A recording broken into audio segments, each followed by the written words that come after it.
Di sini saya ada pertanyaan nih yang biasanya juga disampaikan oleh mahasiswa, karena mahasiswa sekarang kan kadang dalam mencari moda transportasi juga pilih-pilih. Yang pasti yang dipilih utama adalah yang masuk di saku kantong mahasiswa. Biasanya ketika buka aplikasi yang paling utama dilihat adalah promonya dulu.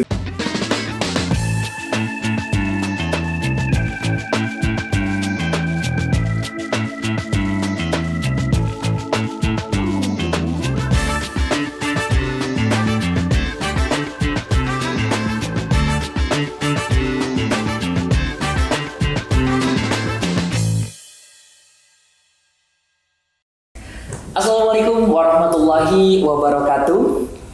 Selamat siang, selamat datang kembali bersama kami di Ting Ting Podcast FEBTD Universitas Nahdlatul Ulama Surabaya. Bersama saya Agung Firmansyah, alumni mahasiswa FEBTD Unusa yang kali ini akan memandu jalannya podcast pada kesempatan kali ini.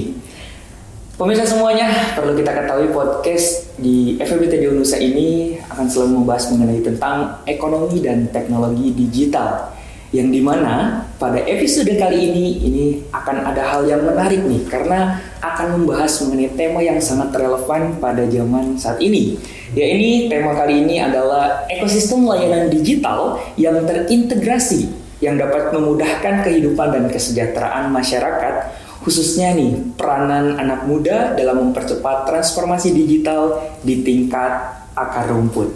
Ini sangat menarik dan sangat relevan sekali, karena perlu diketahui, kita ketahui bersama, di dalam dunia yang semakin berkembang ini, dunia yang sangat berhubungan saat ini, tidak dipungkiri dalam berkehidupan bermasyarakat kita tidak dapat dijauhkan dari teknologi digital dan juga pentingnya peranan anak muda dalam agen perubahan transformasi digital. Telah hadir bersama kita saat ini yakni Bapak Armin Gita, salah satu dari Gotoh, ya ini sebagai Head of Corporate Affairs Gotoh wilayah Jatim, Bali, dan Nusra, yang dimana narasumber kali ini sangat luar biasa sekali dengan pengalamannya yang sudah jauh-jauh perjalanannya khususnya di bidang transformasi digital. Untuk itu mari kita sapa terlebih dahulu, ya ini kepada Bapak Armin. Selamat datang, selamat siang Bapak Armin. Oh, waalaikumsalam. Selamat siang. Terima kasih Mas Agung atas undangannya. Terima kasih juga sudah hadir di podcast kami kali ini. Bagaimana kabarnya, Bapak? Kabar baik, walaupun Surabaya lumayan panas ya. Beberapa hari terakhir, tapi baik dan sehat. Alhamdulillah, Bapak Armin keadaan dengan baik, dan insya Allah pada kesempatan kali ini akan berdiskusi bersama kita selama beberapa waktu ke depan, membahas mengenai tema yang tadi telah disampaikan. Baik Bapak Armin, sebelum kita akan membahas lebih jauh nih tentang peranan generasi muda dalam transformasi digital, pasti anak muda khususnya masyarakat saat ini sudah tidak asing nih dengan menggunakan aplikasi Gojek atau juga bertransaksi melalui aplikasi GoPay ya. Nah, mungkin bisa sedikit diceritakan tentang berjalannya ataupun bagaimana berjalannya Gojek hingga bisa sampai saat ini.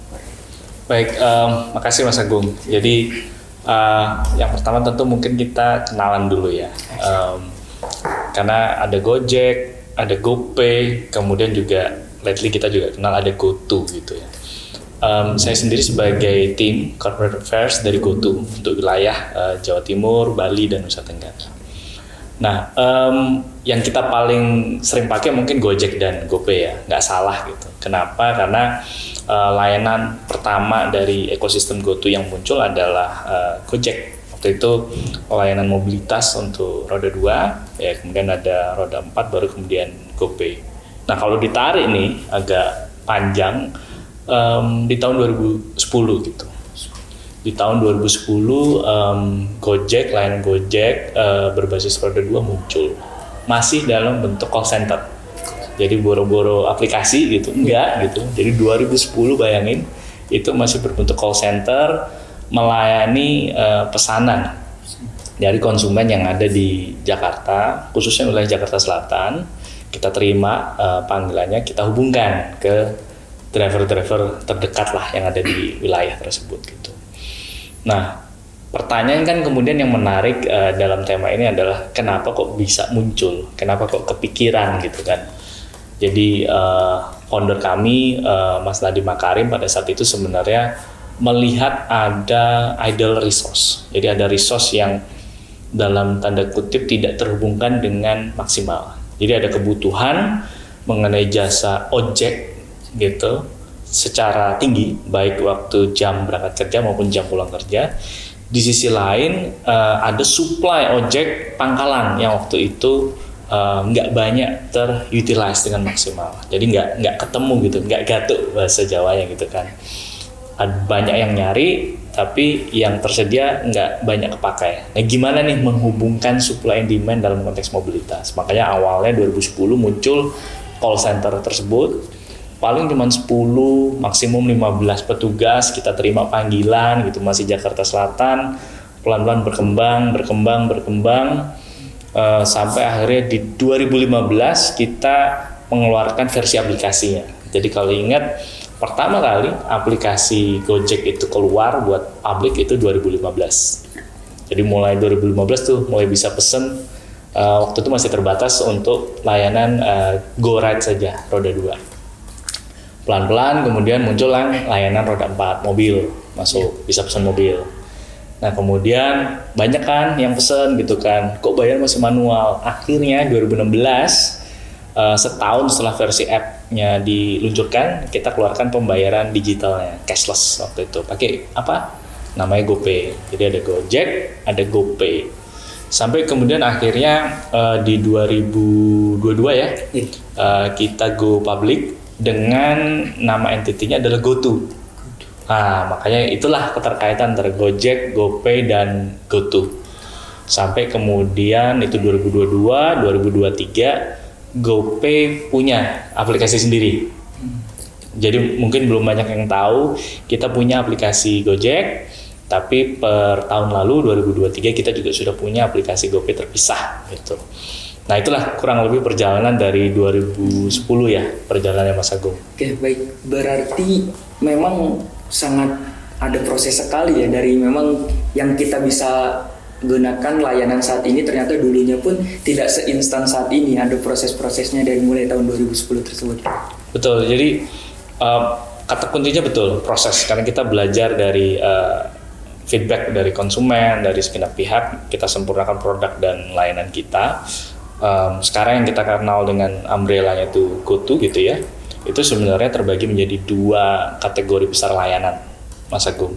Jadi layanan yang pertama kita sebut on demand services, ODS gitu. Jadi itu layanan yang mencakup layanan mobilitas, roda 2, roda 4, terus pesan antar makanan, GoFood, termasuk logistik. Nah itu semua di kategori yang pertama, on demand services. Kategori yang kedua, financial. Kita punya namanya GoTo Financial. Jadi bukan hanya mengenai digital payment, pembayaran digital, enggak. It's beyond dari itu. Jadi mencakup juga tabungan, mencakup juga investment gitu, termasuk juga pembayaran tagihan secara digital, air, listrik, internet dan lain sebagainya. Nah ini 2 layanan besar under GoTo yang kemudian memang sudah bisa dinikmati di hampir lah semua wilayah di Indonesia gitu. Jadi pulau-pulau besar semuanya ada, dari Sumatera, Jawa, Papua, Bali, Nusa Tenggara, Sulawesi, dan juga Maluku gitu. Oke, baik pemirsa semua, saya kira ini sangat jelas sekali ya perjalanan dari GoTo dari awal tahun 2010 hingga sekarang, dan sudah tersebar juga di beberapa wilayah yang memang itu memiliki proses juga ya, tidak hanya secara langsung ada di beberapa wilayah, tapi proses di awal wilayah 1, wilayah 2 hingga saat ini bisa tersebar di beberapa wilayah. Baik, Pak Armin, di sini saya ada pertanyaan nih yang biasanya juga disampaikan oleh mahasiswa, karena mahasiswa sekarang kan kadang dalam mencari moda transportasi juga pilih-pilih. Yang pasti yang dipilih utama adalah yang masuk di saku kantong mahasiswa. Biasanya ketika buka aplikasi yang paling utama dilihat adalah promonya dulu nih. Nah kalau dari GoTo sendiri bagaimana sih untuk memberikan misalnya promo-promo yang ada gitu? Ya, nggak bisa dipungkiri ya, promo masih menjadi bagian yang paling seru nih waktu menikmati layanan digital, khususnya di segmen teman-teman mahasiswa gitu. Kita selalu mencoba mengembangkan pendekatan yang balance lah, seimbang antara kapan kita memberikan promo, seberapa besar, seberapa sering untuk layanan yang mana, dan di kota atau daerah yang mana. Jadi itu sesuatu yang memang kita masih lakukan, tapi tentu dengan approach yang lebih balance ya saat ini, karena memang kita harus memperhatikan juga daya beli konsumen di area tersebut. Kita juga harus memperhatikan tingkat supply and demand di wilayah tersebut, di berbagai layanan tentunya, bukan hanya di GoRide tapi juga di GoFood dan lain sebagainya. Nah, selain promo sebenarnya yang kita juga kembangkan ya continuously dan kemudian tawarkan kepada para pengguna, khususnya teman-teman anak muda, itu adalah fitur layanan gitu. Jadi inovasi fitur di dalam aplikasi Gojek. Nah, contoh adalah terbaru di aplikasi GoPay kita punya nih fitur split bill. Jadi kan biasa nih sering nih teman-teman mahasiswa makan bareng, yuk kemana gitu kan. Nah, ujung-ujungnya waktu bayar pada sungkan gitu. Siapa yang bayar? Kalaupun ada yang bayar, nagihnya gimana? Kan gitu. Nah, kita berangkat dari use case seperti itu, kita kembangkan fitur split bill yang automatically langsung bisa kita lakukan lewat aplikasi GoPay. Caranya gimana? Jadi habis makan kan ada bonnya lah, hitung-hitungan gitu. Nah, itu bisa dilakukan otomatis, jadi di foto bonnya, terus nanti di split secara equal oleh aplikasi GoPay, langsung nagih gitu dalam tanda kutip ke aplikasi GoPay masing-masing teman-temannya, dimasukin tuh siapa aja yang ikut makan, si A, si B, si C gitu. Mas Agung nagih, nanti GoPay-nya masuknya ke Mas Agung automatically. Ada juga cara yang manual Mas Agung, jadi dimasukkan total tagihannya kemudian dibagi nih, karena kadang ada yang makan banyak, ada yang makan sedikit gitu kan. Nah, makanya itu juga bisa dilakukan secara manual langsung lewat aplikasi GoPay.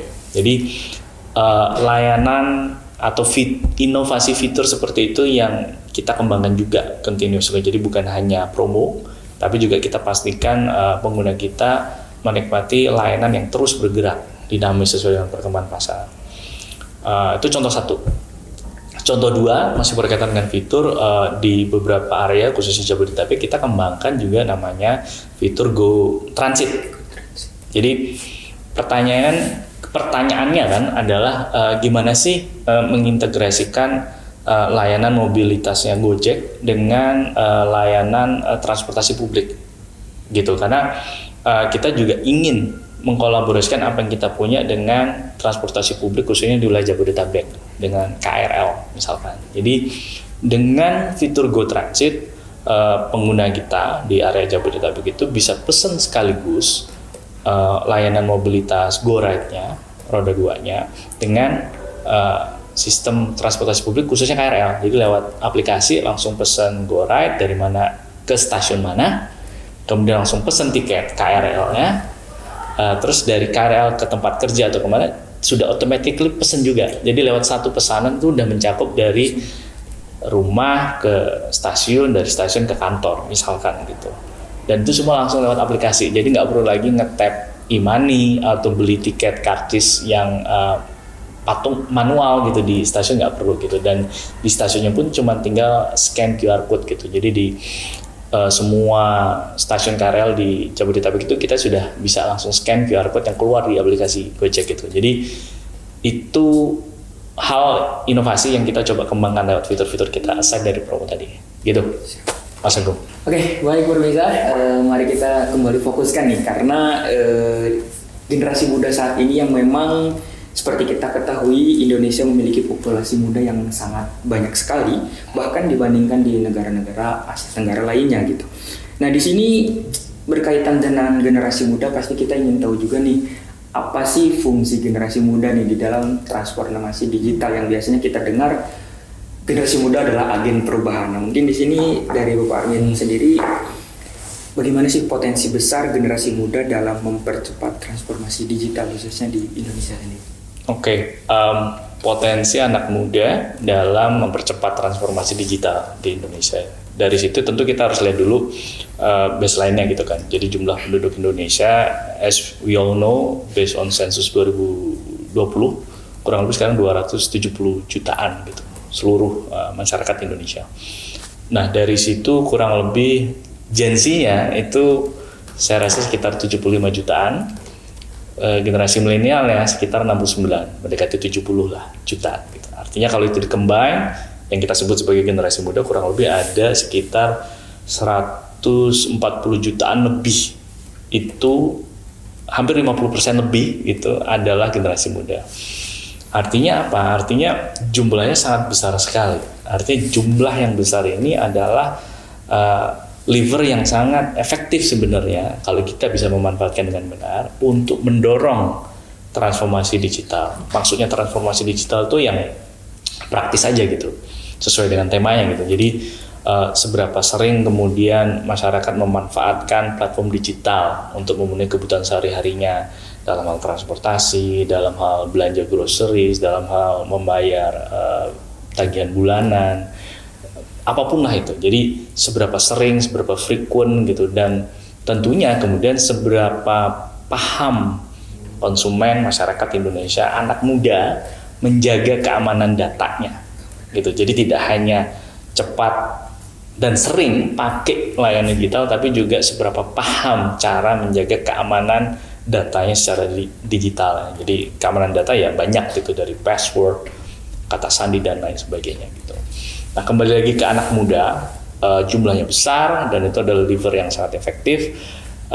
Dan kenapa itu menjadi salah satu tools yang efektif gitu. Jadi kalau kita again ngelihatnya dari supply and demand, ya jumlah yang besar ini itu sebenarnya adalah agen yang kemudian bisa menggunakan layanan digitalnya dengan cepat gitu. Jadi mereka adalah para pengguna dan juga termasuk para dalam tanda kutip pekerja dan karyawan juga dalam sebuah platform digital. Jadi mereka lah yang mendorong inovasi digital ini.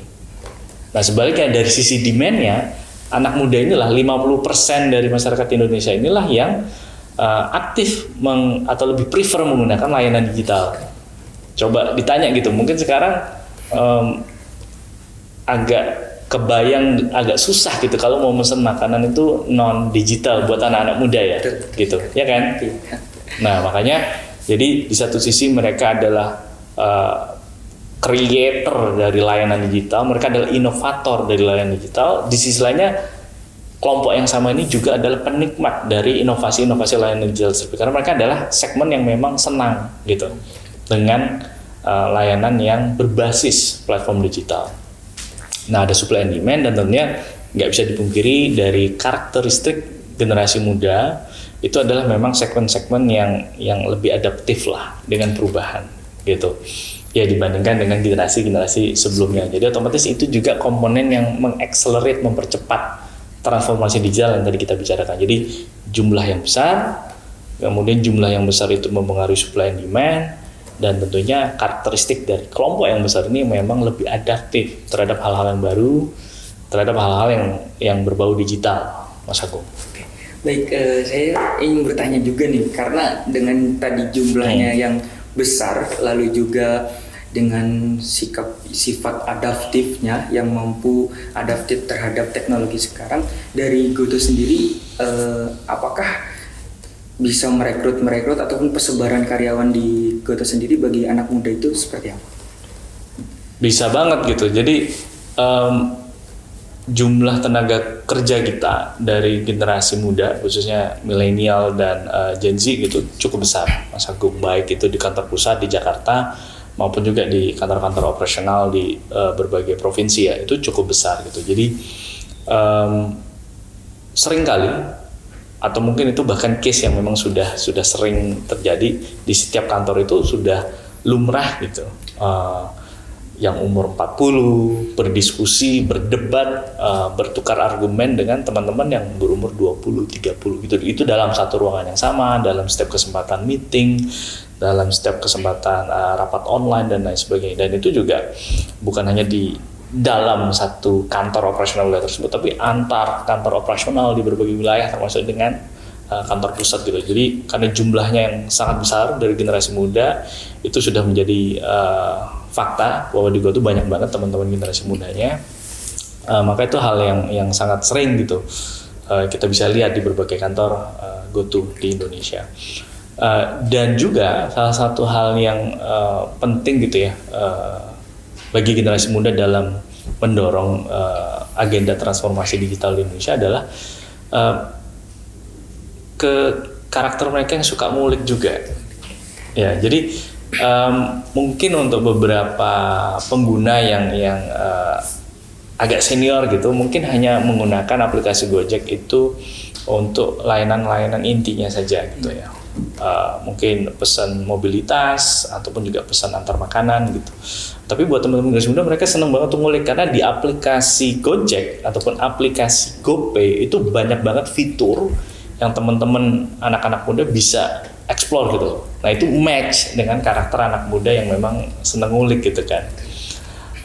Nah tapi tentu kemudian itu juga harus dibarengi yang tadi saya sampaikan mengenai pemahaman teman-teman ini dalam menjaga keamanan datanya gitu. Jangan sampai mudah banget men-share atau secara sengaja maupun nggak sengaja tentang berbagai data pribadi ya.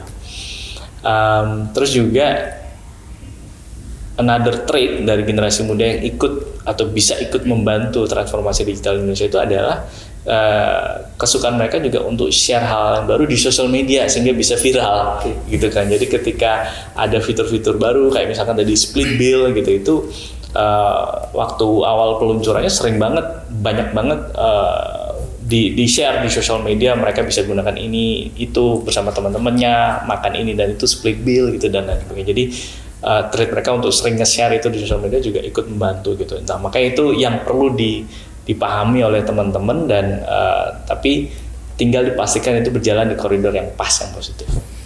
Oke, baik pemirsa semua, kita sudah mendengar tadi dengan sangat jelas mengenai pemuda yang menjadi agen perubahan khususnya dalam transformasi digital. Karena pemuda sendiri di sini menjadi motor penggerak yang memang sudah melek digital, tinggal diasah untuk kita manfaatkan untuk hal-hal yang lebih baik khususnya dalam mengembangkan teknologi di Indonesia ini. Ya, ini adalah transformasi digital Indonesia. Oke, baik pemirsa semuanya, sungguh juga di sini selain memberikan layanan digital, Goto juga memiliki banyak program sosial nih. Nah saya langsung saja ini kepada Pak Armin, apa sih bisa diceritakan lebih lanjut tentang program-program Goto dalam bidang sosial? Ya, ini menarik karena tadi kita udah bicara banyak mengenai ekosistem layanan digital Goto, kemudian kita bicara peranan anak muda dalam mempercepat transformasi digital. Nah sekarang kita bicara aspek sosialnya gitu kan. Goto sendiri punya 3 target besar yang kita ingin capai di 2030. Kita sebut dengan 3 zeros commitment. Jadi kita ingin mencapai zeros on emission, zeros on waste, begitu juga zeros on barrier. Artinya apa? Jadi ada 3 hal yang kita ingin capai 2030. Jadi 1 bebas emisi gitu kan.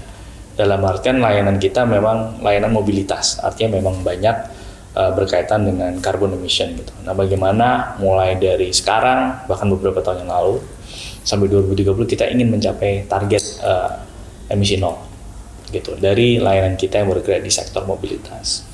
Nah, kemudian yang kedua zero on waste gitu. Jadi bagaimana layanan kita khususnya yang berkaitan dengan merchant food ya, packagingnya dan lain sebagainya itu mencapai 0 waste-nya gitu. Termasuk juga ya waste dari kantor-kantor operasional kami. Jadi kita bidik emisinya, kita bidik waste-nya gitu.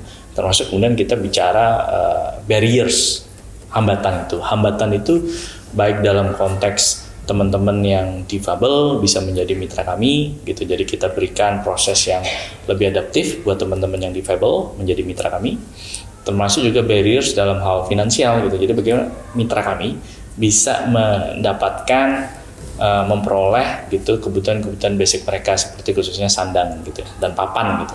Kepemilikan rumah kita berikan pinjaman melalui program swadaya kami dan lain sebagainya. Jadi itu 3 mimpi besar kita ingin capai gitu nanti di 2030. Nah kemudian kita juga kemudian harus memahami bahwa sebenarnya kontribusi Gojek, GoTo gitu terhadap GDP Indonesia itu besar banget. Kurang lebih hampir 2% dari GDP Indonesia itu berasal dari ekosistem layanan digital GoTo gitu. Jadi bayangkan dari satu entity saja ekosistem digital GoTo itu kontribut sampai hampir 2% dari GDP Indonesia. Jadi seberapa besar pengaruh ekosistem GoTo terkait livelihood masyarakat Indonesia.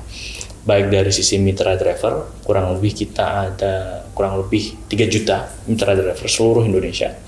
Kemudian mitra merchant kurang lebih ada 20 jutaan gitu, di mana lebih di atas 90% adalah merchant kuliner gitu, dan kemudian ya turunannya keluarganya gitu. Jadi bayangkan dari jutaan driver, jutaan merchant ini keluarganya dan lain sebagainya itu berada dalam ekosistem digitalnya GoTo gitu. Jadi saya kira sangat besar sekali manfaat yang GoTo bisa berikan, dan tentunya kita berharap juga bisa kerja bareng terus, dapat dukungan terus dari masyarakat, terutama anak-anak muda, Mas Agung. Ya, sangat besar sekali berarti ya jumlah mitra-mitra yang sudah bekerja sama bersama GoTo. Nah, muncul pertanyaan nih, apakah ada kesulitan dalam menjaga hubungan baik mitra driver ataupun mitra merchant gitu, karena dengan jumlah yang banyak yang sangat besar, saya kira itu perlu dipertimbangkan, dan cara-caranya seperti apa untuk menjaga hubungan mitra. Nih, namanya hubungan ya pasti nggak lurus ya. Ya, di semua hubungan pertemanan, persahabatan dan lain sebagainya ada naik dan turun gitu. Tapi yang pasti memang kita selalu ingin memiliki hubungan yang baik gitu dan kokoh gitu dengan para mitra kita, baik mitra driver maupun mitra merchant. Caranya tentu komunikasi. Jadi bagaimana kita bisa mengembangkan kanal-kanal komunikasi yang terbuka dan efektif untuk semua mitra kita. Makanya di situ hadir, kita punya komunitas-komunitas, kita punya hubungan yang baik dengan komunitas-komunitas, kita punya tim-tim operasional di berbagai wilayah untuk benar-benar bisa membangun, memanage hubungan yang baik tadi dengan para komunitas ini, karena mereka yang menjadi leverage kita untuk menjangkau jutaan mitra kami, baik mitra driver maupun mitra merchant. Jadi kuncinya memang adanya sebuah komunikasi yang terbuka dan efektif. Mas Agung. Oke, baik pemirsa semuanya, ini merupakan program-program yang sangat luar biasa sekali. Ini tidak hanya berfokus untuk pada keuntungan dari perusahaan sendiri, namun tetapi juga memperhatikan kesejahteraan mitra dan masyarakat. Ini sangat relevan dengan konsep ekonomi digital yang inklusif. Nah, sehingga Pak Arvin, mari kita lanjut saja ya untuk berbicara mengenai tentang Indonesia secara keseluruhan. Negara kita ini memiliki potensi ekonomi digital yang sangat besar, terutama di daerah terpencil juga masih banyak sekali. Nah, bagaimana menurut Bapak terkait peluang dan tantangan dalam membangun ekonomi digital yang lebih inklusif di Indonesia? Ya, jadi membangun ekosistem digital lebih inklusif gitu. Ya, artinya berarti kalau inklusif kan semua masyarakat Indonesia 270 juta itu bisa mendapatkan akses, bisa merasakan manfaat yang positif dari akses tersebut gitu. Nah, kalau kita lihat dari jumlah penduduk dan kita simulasikan dalam bentuk piramida gitu ya, 3 level gitu, level 1 sama level 2 ini ya sebenarnya ya anak-anak muda nih, generasi muda gitu, dan ini jumlahnya besar banget untuk kemudian bisa mendorong, menarik lah semua gerbong masyarakat Indonesia untuk benar-benar optimizing platform atau ekosistem digital seperti GoTo gitu. Jadi makanya jumlah yang besar ini harus kita maksimalkan. Tadi sebelumnya di bagian sebelum kita udah bahas potensinya gitu ya. Tapi kemudian tentu kita harus pahami tantangannya gitu. Namanya Indonesia yang luas banget, ribuan pulau ini, tentu tantangan yang pertama jelas tampak di depan mata adalah bicara akses infrastruktur digital gitu. Jadi bagaimana kita bisa memastikan layanan internet gitu bisa tersebar secara merata di semua kabupaten kota di seluruh Indonesia, karena itu hal yang paling prinsipal sekali gitu. Sekarang mungkin di Jawa udah lumayan rata, tapi gimana sekarang PR-nya kita semua, nggak hanya pemerintah, bisa mendorong supaya akses ini lebih merata lagi di pulau-pulau lain seluruh Indonesia. Itu satu. Yang kedua tentu kemudian kita bicara mengenai kualitas pengetahuan dan pemahaman. Again, tentang apa? Tentang bagaimana menjaga keamanan data di era digital. Jadi udah nggak sudah lewat rasanya ketika kita misalkan bikin password yang sama nih buat semua platform digital kita, buat semua accounts kita gitu. Jadi awareness terkait pentingnya untuk menjaga keamanan data dengan cara-cara yang kekinian lah, itu yang saya kira juga perlu didorong ya, selain bicara infrastruktur tadi gitu, tapi juga bicara masalah menjaga keamanan data secara digital gitu. Saya kira itu dua hal ya, tantangan ya Mas Agung, yang kita harus pahami, dan kemudian kita sebagai generasi muda bisa memahami lah peranan kita apa dalam menjawab tantangan tersebut, Mas Agung. Baik, melihat kondisi yang barusan disampaikan, mungkin dari Goto sendiri, apakah ada langkah kolaborasi yang dilakukan gitu untuk mewujudkan dan membangun Indonesia yang inklusif tersebut? Ya, saya kira banyak ya yang sudah dan sedang dan akan terus kita lakukan kalau bicara kolaborasi gitu. Karena memang kalau bicara layanan digital itu mindsetnya itu harus kolaboratif gitu. Karena marketnya terlalu luas gitu, sampai kemudian menganggap kita hanya pemain yang bisa bergerak sendiri gitu. Bahkan seringkali gitu dalam berbagai kesempatan itu kita antar platform digital juga saling berkolaborasi gitu. Karena memang hanya dengan kolaborasi lah berbagai fitur ini bisa kemudian bertemu dan kemudian melahirkan dampak yang lebih besar lagi buat konsumen, terutama buat teman-teman muda gitu. Jadi selain bicara kolaborasi, kita tentu juga harus bicara mindset yang eksperimental gitu. Jadi ya namanya anak muda gitu, namanya layanan digital itu menjadi lumrah untuk kemudian kita mencoba hal-hal baru, dan itu harus di-encourage, karena lewat eksperimental itulah kita bisa mencoba cara-cara baru yang mungkin lebih efisien dan mungkin bisa lebih berdampak gitu. Jadi eksperimental itu menjadi penting, sambil kemudian dipastikan approach-nya harus data driven, Mas Agung gitu. Karena ya namanya di era digital, data itu menjadi kunci untuk kita bisa bergerak mau ke kiri atau ke kanan nih, datanya bilang apa, kita analisis datanya. Jadi mungkin itu ya beberapa hal yang juga kita sebagai generasi muda bisa terapkan dalam mengatasi tantangan yang tadi, Mas Agung. Baik, pemirsa semuanya, tadi sudah sangat jelas disampaikan mengenai bagaimana menghadapi tantangan-tantangan. Yang terpenting dari Goto sendiri juga sudah melakukan juga kolaborasi-kolaborasi untuk bagaimana menghadapi tantangan-tantangan tersebut. Mudah-mudahan kita sama-sama mari membangun untuk Indonesia yang inklusif. Oke, baik. Terima kasih banyak sebelumnya Pak Arwin atas insight yang sangat berharga yang telah diberikan untuk kita semuanya. Ada banyak hal nih yang kita pelajari hari ini, terutama tentang bagaimana ekosistem digital ini yang terintegrasi dapat memudahkan kehidupan dan kesejahteraan masyarakat, khususnya peranan anak muda dalam menjadi agen transformasi digital. Untuk audiens yang kali ini hadir, kita ada 3 hal penting yang dapat kita ambil. Yang pertama adalah pentingnya peran generasi muda dalam mendorong transformasi digital. Yang kedua, bagaimana layanan digital seperti Goto ini dapat memberikan dampak sosial yang sangat luas. Dan yang ketiga, perlunya kolaborasi untuk menciptakan ekonomi digital yang lebih inklusif di Indonesia. Semoga obrolan kita kali ini dapat memberikan kebermanfaatan untuk kita semuanya, dan jangan lupa kembali lagi di podcast Ting-Ting FEBTD selanjutnya. Itu saja yang dapat kami sampaikan. Jangan lupa tetap semangat untuk belajar. Sekian, wallahul muwaffiq ila aqwamit thoriq. Wassalamualaikum warahmatullahi wabarakatuh.